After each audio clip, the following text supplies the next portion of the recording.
Hello friends, మీ అందరికీ కూడా శుభం జరగాలని కోరుకుంటూ అంగారక సంకష్టహర చతుర్థి శుభాకాంక్షలతో మరో కొత్త వీడియోతో మీ ముందుకు వచ్చేసిందండి మన ఛానల్. ఈరోజు మనం ఈ వీడియోలో 2026వ సంవత్సరంలో మొదటిసారిగా అంటే పుష్యమాసంలో జనవరి నెలలో జనవరి 6వ తేదీ మంగళవారం రోజు వస్తున్నటువంటి అంగారక సంకటహర చతుర్థి సంపూర్ణ పూజా విధానము, ఉదయం పూజ, ముడుపు ఎలా కట్టుకోవాలి, ఉపవాస విధానము, సాయంత్రం పూజ, నైవేద్యము, ఏమి పఠించాలి, చంద్రుని భగవానికి ఆర్ఘ్యం ఎలా ఇవ్వాలి, వ్రత కథ, కొత్తగా మొదలుపెట్టుకునే వాళ్ళు మొదలుపెట్టుకోవచ్చా, పూజ అయినాక అన్నీ కూడా ఏమి చేయాలి, ఇవన్నీ కూడా క్లియర్గా ఈ వీడియోలో చూద్దామండి.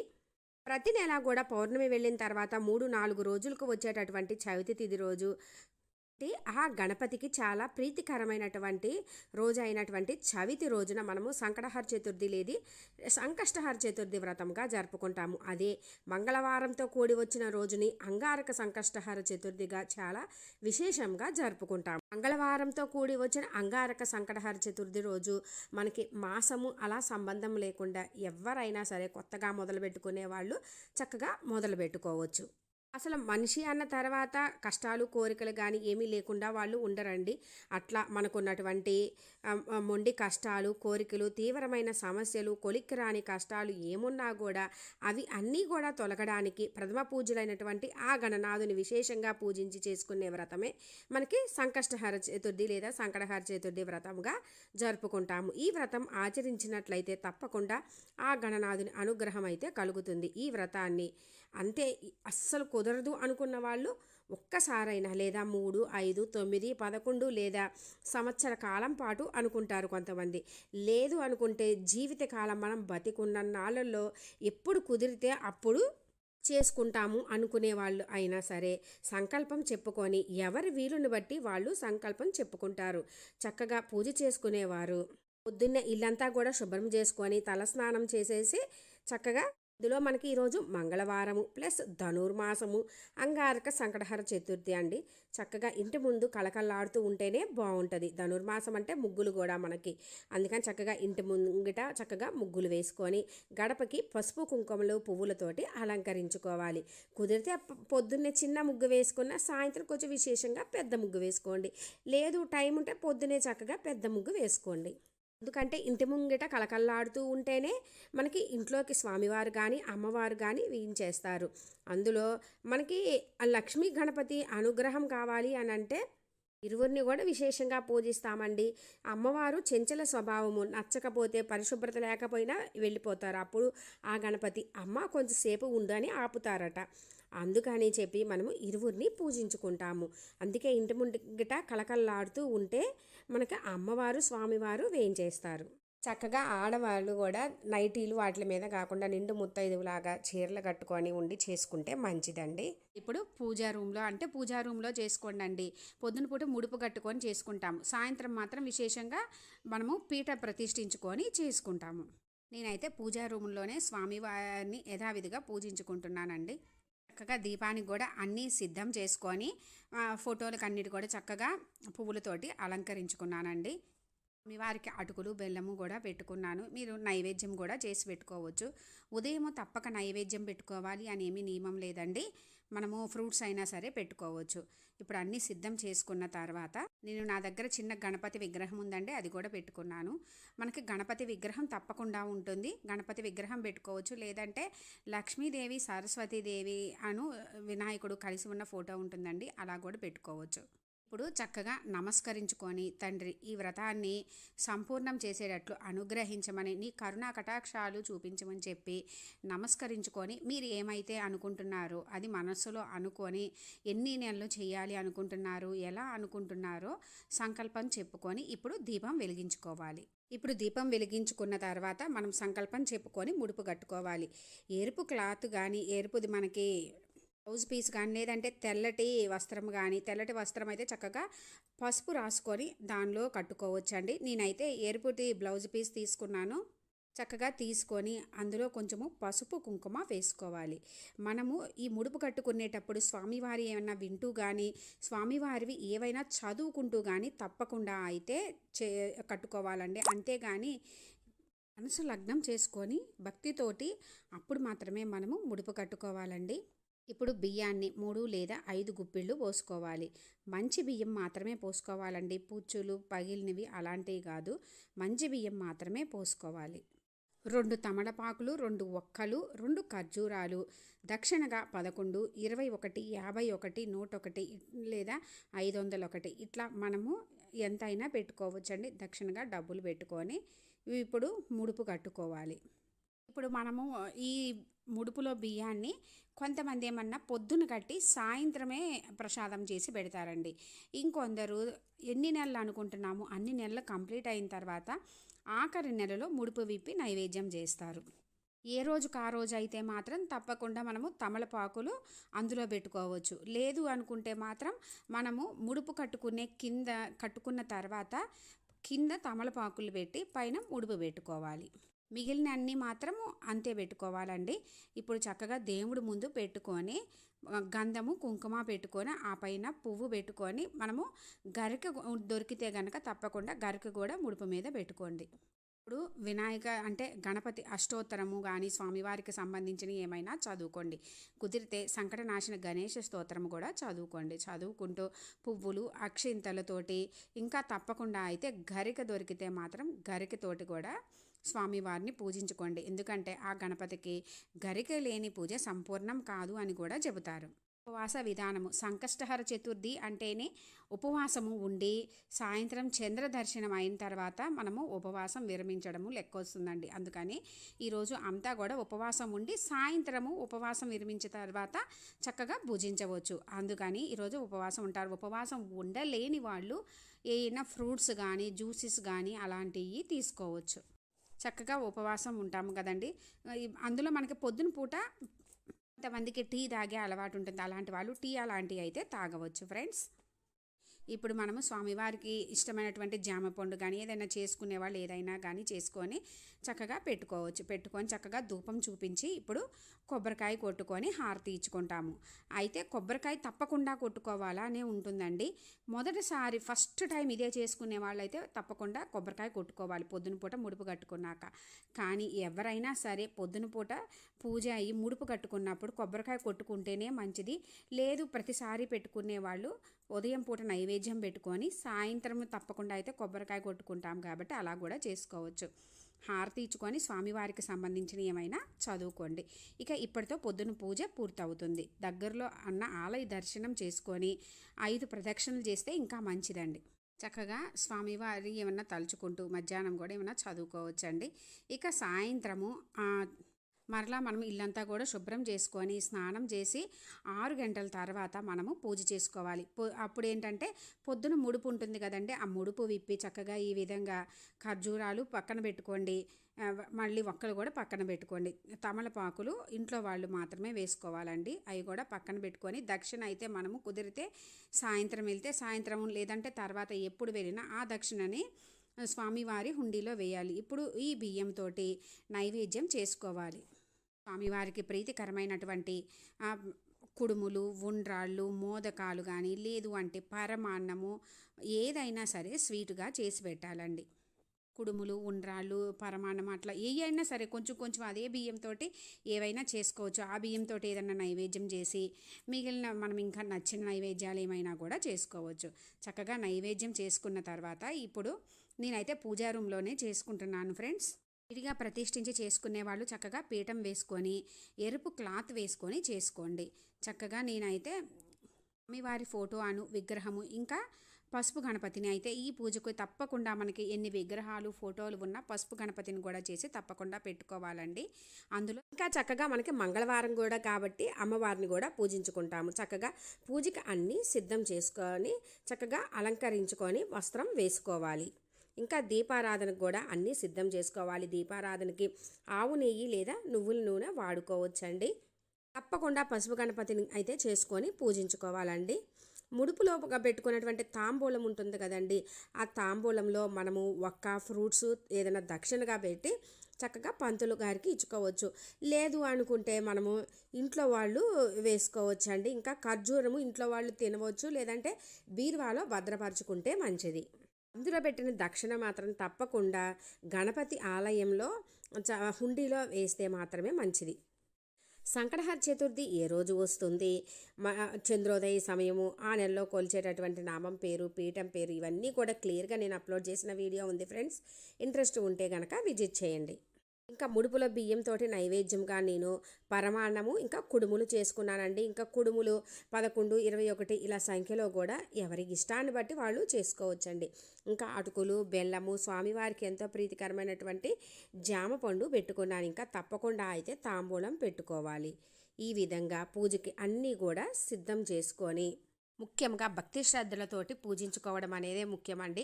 ఒకవేళ ఇలా చేసుకొని వాళ్ళు ఆలయాల్లో కూడా సంకటహర చతుర్థి వ్రతాలు జరుగుతాయి, అందులో పాల్గొన్నా కూడా మనకి చాలా మంచిది. అంటే ఎటువంటి కోరికలు అలాంటివి ఏమీ లేవు, కానీ స్వామివారి అనుగ్రహం కావాలి అనుకునే వాళ్ళు అలా చేసుకుంటారు. లేదా ఏదన్నా కోరికలు అలా కష్టాలు ఉన్నవాళ్ళు ముడుపు కట్టుకొని చేసుకుంటారు.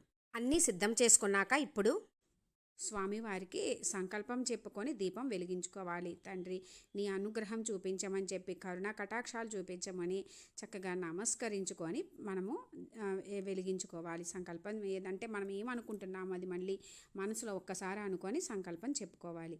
చక్కగా విగ్రహం ఉన్న వాళ్ళైతే చక్కగా అభిషేకం చేసుకుంటే మంచిదండి. నేనైతే చక్కగా అభిషేకం చేసుకుంటున్నాను ఫ్రెండ్స్. చక్కగా స్వామివారికి అష్టోత్తరం చదువుకుంటూ అభిషేకం చేసుకోండి. ముందుగా పాలతోటి, ఆ తర్వాత పెరుగుతోటి, చక్కగా మనము పంచామృతాలతోటి అభిషేకము. ఒకవేళ అలా కాదు అనుకుంటే చక్కగా మీ ఇష్టం అండి, ఓన్లీ పాలతోటి కూడా చేసుకోవచ్చు, పెరుగుతోటి. ఇంకా మనకి గణపతి ఆలయాల్లో ఈరోజు సంకటహర చతుర్థి వ్రతం జరుగుతుంది, అక్కడ అభిషేకం కూడా జరుగుతుందండి. అక్కడ పాలు కూడా పంచుకొని చక్కగా చేసుకోవచ్చు. ఒకవేళ కొంతమంది మాకు ఎటువంటి కోరికలు లేవు, కష్టాలు లేవు, స్వామివారి అనుగ్రహం కావాలి అనుకునే వాళ్ళు ఇంకా ఉపవాసం ఉండి ఇంట్లో పూజ చేసుకొని ఆలయంలో జరిగే వ్రతాల్లో పాల్గొనవచ్చు. ఇప్పుడు చక్కగా తేనెతోటి అభిషేకం చేసుకోవాలి. నెయ్యి, చక్కెర ఈ విధంగా పంచామృతాలతోటి అభిషేకం చేసుకున్న తర్వాత స్వామివారికి ఒకసారి మనము హారతి ఇచ్చుకోవాలండి. అభిషేకం అయిన తర్వాత హారతి ఇచ్చుకొని చక్కగా స్వామివారిని నీటితోటి శుద్ధి చేసుకొని శుభ్రంగా తుడుచుకొని గంధము బొట్టులతోటి అలంకరించుకొని యథాస్థానంలో పెట్టుకోవాలి. చక్కగా గణపతికి వస్త్రము, పువ్వులు చక్కగా పెట్టుకోవాలండి. పెట్టుకొని ఇప్పుడు మనము స్వామివారికి సంబంధించిన అన్నీ కూడా చక్కగా చదువుకోవాలి. గణపతి అష్టోత్తరము, షోడశోపచార పూజ చేసుకోవాలి. చక్కగా స్వామివారికి అక్షతలు సమర్పించేటప్పుడు అక్షతాన్ని సమర్పయామి, పువ్వులు సమర్పించేటప్పుడు పుష్పం సమర్పయామి, ధూపం సమర్పయామి, నైవేద్యం సమర్పయామి, తాంబూలం సమర్పయామి, ఇలా ప్రతిదీ కూడా సమర్పయామి అనుకుంటూ సమర్పించుకోవాలి. ముఖ్యంగా గరికతోటి కూడా పూజించుకోవాలండి. పువ్వులు, అక్షింతలు, గరికతోటి పూజించుకుంటాము. ఇంకా స్వామివారికి చక్కగా అన్నీ చేసుకుంటాం కదండి. తప్పకుండా అయితే సంకటనాశన గణేష స్తోత్రము చదువుకోవాలి. కుదిరితే వీలైనన్నిసార్లు, ఎన్నిసార్లు అయినా సరే చదువుకోవచ్చు. ముందుగా పసుపు గణపతిని పూజించిన తర్వాతనే మనము విగ్రహాన్ని కానీ ఫోటోను కానీ పూజించుకోవాలి. స్వామివారికి కూడా పటం దగ్గర కూడా పూజించుకోవాలి. ఇంకా మనము లక్ష్మీ అమ్మవారిని కూడా పూజించుకోవాలండి. ఇంకా మనము స్వామివారిని అంటే వెంకటేశ్వర స్వామిని, అమ్మవారిని కూడా పూజించుకుంటాము. గౌరీదేవిని ఈరోజు మంగళగౌరి వ్రతం నోచుకుంటారు కాబట్టి పార్వతీ పరమేశ్వరులను కూడా పూజించుకుంటాము. ఇప్పుడు కొన్ని అక్షింతలు చేతిలోకి తీసుకొని వ్రత కథ చదువుకోవాలి. మనకి 2 వ్రత కథలు ఉంటాయండి. ఒకటి కృతవీర్యుని కథ, ఇంకొకటి ఇంద్రుడి విమానము ఆగిపోవడము. ఈ 2 కథలు ఉంటాయండి. మనకి 2వ కథ గూగుల్లో దొరుకుతుంది కూడా. ఆ కథ ఇప్పుడు చెప్తాను ఫ్రెండ్స్. అక్షింతలు చేతిలో పెట్టుకొని ఇప్పుడు కథ ప్రారంభించుకోవాలి. ఒకానొక నాడు ఇంద్రుడు తన విమానంలో భృగుండి అంటే వినాయకుని యొక్క గొప్ప భక్తుడు అన్నమాట అనే ఋషి దగ్గర నుంచి ఇంద్రలోకానికి తిరిగి వెళుతూ ఉండగా గర్సేన్ అనే రాజు రాజ్యం దాటే సమయంలో అనేక పాపములు చేసిన ఒకానొక వ్యక్తి ఆకాశంలో పయనించే ఆ విమానంపై దృష్టి సారించాడు. అతని దృష్టి సోకగానే, అంటే అతడు పాపాత్ముడు కదండి, అతని దృష్టి సోకగానే ఆ విమానం చటుక్కున భూమిపై అర్ధాంతరంగా ఆగిపోవడం జరుగుతుందన్నమాట. ఆ ఇంద్ర విమానం అద్భుతమైన వెలుగుకి ఆశ్చర్యచకితుడైనటువంటి ఆ దేశపు రాజు అయినటువంటి సురసేనుడు గబగబా బయటికి వచ్చి అక్కడ అద్భుతాన్ని చూసి ఆశ్చర్యం చెందుతూ చూడసాగాడనమాట. ఆ రాజు అక్కడ ఇంద్ర భగవాన్ని చూసి ఎంతో ఆనందానికి లోనైనాడు ఆ మహారాజు. ఆ ఆనందంతో ఇంద్ర భగవానుడికి నమస్కరిస్తాడు. అప్పుడు ఇంద్రునితో ఇక్కడ విమానం ఎందుకు ఆపినారు అని కారణం అడుగుతాడు. అప్పుడు ఇంద్రుడు, ఓ రాజా, మీ రాజ్యంలో పాపాలు అధికంగా చేసిన వ్యక్తి ఎవరిదో నా విమానంపై దృష్టి సోకి విమానం మార్గమధ్యంలో ఆగిపోయింది అర్ధాంతరంగా అని చెబుతాడు. అప్పుడు ఆ రాజు, అయ్యా, మరి మళ్ళీ ఆగిపోయిన విమానం ఎలా బయలుదేరుతుంది అని అడుగుతాడు. వినయంగా అడుగుతాడనమాట. అప్పుడు ఇంద్రుడు, ఇవాళ పంచమి, నిన్న చతుర్థి, నిన్నటి రోజున ఎవరైతే ఉపవాసం చేశారో వారి పుణ్యఫలాన్ని నాకిస్తే నా విమానం తిరిగి బయలుదేరుతుంది అని చెబుతాడు. అప్పుడు రాజు సైనికులందరినీ పంపిస్తాడనమాట. అప్పుడు సైనికులంతా కలిసి రాజ్యం అంతా తిరుగుతారు అన్వేషిస్తూ, ఒక్కరైనా నిన్నటి రోజున ఉపవాసం చేసిన వారు కనబడకపోతారా అని. కానీ దురదృష్టవశాత్తు అలా ఎవ్వరూ దొరకలేదు. అదే సమయంలో కొందరి సైనికుల దృష్టిలో ఒక గణేష దూత వచ్చి మరణించిన స్త్రీ మృతదేహాన్ని తీసుకువెళ్లడం కనబడుతుంది. సైనికులు వెంటనే ఎంతో పాపాత్మురాలైనటువంటి స్త్రీని ఎందుకు గణేష లోకానికి తీసుకువెళ్తున్నారని ప్రశ్నించారు. దానికి గణేష దూత, నిన్నంతా ఈ స్త్రీ ఉపవాసం ఉండి తెలియకుండానే ఏమీ తినకుండా ఉన్నదన్నమాట. చంద్రోదయం సమయం అయిన తర్వాత లేచి కొంత తిన్నది. రాత్రంతా నిద్రించి చంద్రోదయ సమయాన నిద్ర లేచి కొంత తినడం వల్ల ఆమెకి తెలియకుండానే సంకష్టహర చతుర్థి వ్రతం చేసింది. ఈ రోజున మరణించింది. అంతేకాక ఎవరైనా తమ జీవిత కాలంలో ఒక్కసారైనా ఈ వ్రతం చేస్తే గనక తప్పకుండా వారు గణేష లోకానికి కానీ స్వనంద లోకానికి కానీ చేరుకోవడం మరణానంతరం తథ్యమని చెప్పాడు. అప్పుడు గణేష దూతని అప్పుడు సైనికులు ఎంతో బ్రతిమలాడతారనమాట. ఆ స్త్రీ మృతదేహాన్ని తమకిమ్మని, అలా చేస్తే విమానం తిరిగి బయలుదేరుతుందని ఎంతో చెబుతారు. అయితే ఆమె పుణ్యఫలాన్ని వారికి ఇవ్వడానికి గణేషుని దూత అంగీకరించడు. ఆమె మృతదేహంపై నుంచి వీచిన గాలి ఆ విమానం ఆగిపోయిన చోట చేరి విస్ఫోటనం కలిగిస్తుంది. అప్పుడు మృతదేహం పుణ్యఫలం పొందినది కావడం వలన ఆ దేహాన్ని తాకిన గాలి సైతం పుణ్యం పొందింది. దానివలన ఇంద్రుని విమానం బయలుదేరిందని చెప్పవచ్చు. అప్పుడు ఇంద్రుని విమానం బయలుదేరుతుంది. ఈ కథ సంకష్టహర చవితి ప్రాముఖ్యత, ఆధ్యాత్మిక విలువలతో పాటు సంకటహర చతుర్థి, ఉపవాసం మొదలైన విషయాలను తెలుపుతున్నది. వినాయకుని భక్తులందరి దృష్టిలోనూ ఈ వ్రతం చేయటం వలన చాలా పుణ్యం పొందుతారనేటువంటి ఒక భావన. ఈ వ్రత మహత్యం వలన ఈ వ్రతం ఆచరించిన వారు ఎవరైనా గణేశుని లోకానికి కానీ లేదా స్వనంద లోకానికి కానీ వెళతారని, అక్కడ భగవంతుని ఆశీస్సుల వల్ల ఎంతో ఆనందాన్ని అనుభవిస్తారని చెబుతారు. ఇప్పుడు కథ పూర్తయిన తర్వాత అక్షింతలు స్వామివారి పాదాల చెంత ఉంచాలి. ఇంకా మనకి కథ సంపూర్ణం అవుతుంది. ఇప్పుడు ధూపదీప నైవేద్యాలు సమర్పించుకోవాలి. స్వామివారికి సమర్పించుకొని కొబ్బరికాయ కొట్టుకొని హారతి ఇచ్చుకోవాలండి. చక్కగా హారతి ఇస్తూ ఏదైనా స్వామివారికి సంబంధించినవి చదువుకోండి. మంగళమణి మంగళమణి మంగళమనరీ మంగళమణి పాడరే మన గణనాదునకు, జయ మంగళమణి పాడరే మన గణనాదునకు, ముత్యాల హారతులు ముదితలివ్వరే మూషికా వాహనునికి ముచ్చటతోను. ఇక చక్కగా హారతి ఇచ్చి ఇంట్లో వాళ్ళందరూ కూడా హారతి తీసుకోవాలండి. తీసుకున్న తర్వాత కొంచెం మనము పూజ రూమ్లో చేసుకుంటే తలుపు దగ్గరకేసి వెళ్ళాలి. విడిగా పెట్టుకొని చేసుకున్నా కూడా పక్కకు వెళ్ళాలి. ఎందుకంటే ఆ సమయంలో స్వామివారు వచ్చి మన పూజను స్వీకరించి తిలకించి నైవేద్యాలు స్వీకరిస్తారని ఒక నమ్మకం. ఇప్పుడు తర్వాత మళ్ళీ పూజ రూమ్లోకి వెళ్ళి కొన్ని అక్షింతలు తీసుకొని స్వామివారి పాదాల చెంత ఉంచి పూజలో ఏదైనా తప్పు చేస్తే క్షమించమని వేడుకోవాలి. ఇక ఇప్పుడు చంద్రభగవానికి ఆర్ఘ్యం ఇవ్వాలి ఫ్రెండ్స్. చంద్రభగవానికి ఆర్ఘ్యం ఇస్తేనే మనకి ఈ వ్రతం పూర్తవుతుంది. చక్కగా వెండి లేదా ఇత్తడి, రాగి గ్లాసు అట్లాంటిది కానీ ఏదైనా చెంబు కానీ తీసుకోవాలి. స్వామివారికి వెండి అంటే ప్రీతి అండి. తీసుకొని అందులో వాటర్ పోసుకొని కొంచెము పసుపు, కుంకుమ, గంధము, అక్షింతలు, పువ్వులు ఇలా 5 రకాలుగా వేసుకోవాలండి. లేదంటే ఉత్త నీరు కూడా పువ్వు వేసి ఇవ్వవచ్చు. వేసుకొని చంద్రభగవానికి చూపించుకొని ఓం చంద్రాయ నమః, ఓం చంద్రాయ నమః, ఓం చంద్రాయ నమః అని 3 సార్లు అనుకొని స్వామి ఈ పూజలో ఏదైనా తప్పు చేస్తే క్షమించమని, ఆ స్వామివారి యొక్క అనుగ్రహాన్ని చూపించమని చెప్పి నమస్కరించుకొని ఆ నీటిని పచ్చని చెట్లో వదిలాలండి. ఎవరు తొక్కని ప్లేస్లో మాత్రమే వదలాలండి. ఇప్పటితోటి మనకి వ్రతం పూర్తవుతుంది. ఇప్పుడు కుదిరితే కనుక ఎవరినైనా ముత్తైదువుల్ని పిలిచి తాంబూలం ఇస్తే మంచిదండి. లేదు అంటే ఎవరన్నా లేని వారికి భోజనం పెట్టినా, లేదు అంటే భోజనానికి సరిపడా డబ్బులు ఇచ్చినా కూడా మంచిది. ఇప్పుడు మనము ఉపవాసం విరమించి స్వామివారి దగ్గర ప్రసాదాలు తీసుకొని చక్కగా భోజనం చేయవచ్చండి. మనకి ఈరోజు మంగళవారం వస్తుందండి. అందుకని మంగళవారం రోజు అయితే కదిలించకూడదు. రాత్రికి అయితే కుదిరితే కిందే పడుకోవాలండి. కింద పడుకోలేని వాళ్ళు మంచం మీద పడుకోవచ్చు. ఇప్పుడు ఉన్న ఆరోగ్య పరిస్థితుల రీత్యా పడుకోలేని వారు అలా పడుకోవచ్చండి. పొద్దున్నే లేచి ఇల్లంతా శుభ్రం చేసుకొని స్నానం చేసి ఇంటి ముంగట ముగ్గు పెట్టుకొని చక్కగా స్వామివారికి దీపం వెలిగించుకొని నైవేద్యంగా ఏదైనా చేసి పెట్టవచ్చు, లేదా ఫ్రూట్స్ పెట్టుకొని దీపము కొండెక్కిన తర్వాత అన్నీ కదిలించి తీసుకోవచ్చు. ఇందులో అవన్నీ ఏం చేయాలనేది కూడా క్లియర్గా నేను అప్లోడ్ చేసిన వీడియో ఉంది ఫ్రెండ్స్. డిస్క్రిప్షన్లో ఎండ్ స్క్రీన్స్లో ఇస్తాను, ఇంట్రెస్ట్ ఉంటే విజిట్ చేయండి. అందులో ముడుపులో ఏం చేయాలనేది ఆల్రెడీ చెప్పానండి. ఇక మనం పూజ దగ్గరది అన్నీ కూడా అంటే పసుపు గణపతిని అయితే మనము చక్కగా పచ్చని చెట్టులు అంటే తులసి చెట్టులో వేయకూడదండి, పచ్చని చెట్టులో నిమజ్జనం లాగా చేయవచ్చు. లేదు అంటే మనం బౌల్లో పెట్టుకొని మొహానికి రాసుకోవచ్చు, లేదంటే తాళికి పెట్టుకోవచ్చు అండి.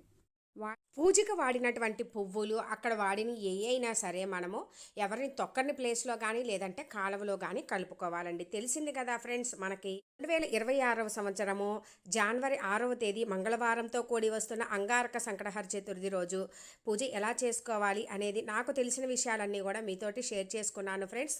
ఎంతో విశేషమైనటువంటి ఈ అంగారక సంకటహర చతుర్థి రోజు భక్తి శ్రద్ధలతో స్వామివారిని పూజించుకొని స్వామివారి అనుగ్రహంతో మీకు అన్నింటా విజయం చేకూరాలని కోరుకుంటున్నాను ఫ్రెండ్స్. Thanks for watching.